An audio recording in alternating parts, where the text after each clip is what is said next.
All right, now before we begin today, I want to make it clear this hat is about Colorado, not the Cubs. Let's not get it confused. One is great, one is not. Anyhow, Maggie, Alicia, and I are here today to talk about friction.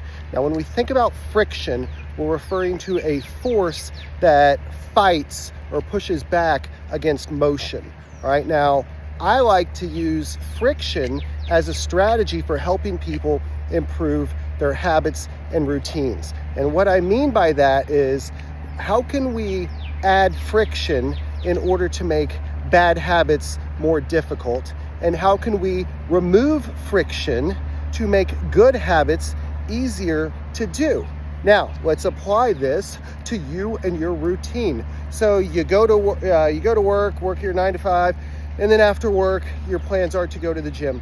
But you run home, you get distracted, blah, blah, blah. Next thing you know, you're on the couch eating Cheetos. All right. How can we remove friction to make the right decision easier to do? Well, instead of going home after work, just go straight to the gym. Pack your clothes with you so that, again, you can remove decisions, you can remove potential roadblocks from getting in your way. All right, looking at the opposite side of the coin, how can we add friction to make bad habits more difficult?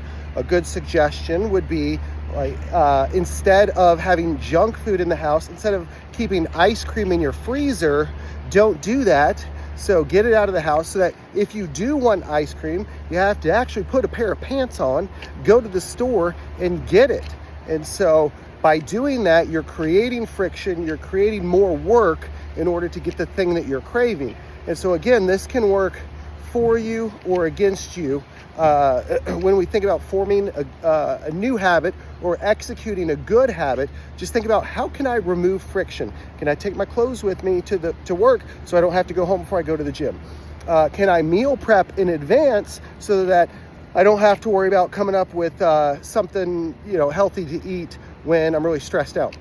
And then how can you add friction to make bad habits more difficult to do? Again, it could be as simple as getting the ice cream, the wine, the alcohol out of the house. God, traffic jam coming. So again, to wrap this up, use friction to your advantage. Use it to remove things so that good habits are easier to do. Use it to add friction to make bad habits more difficult to do. Again, super simple strategy, but I promise you this can work miracles in your life. That's all I got. Bye.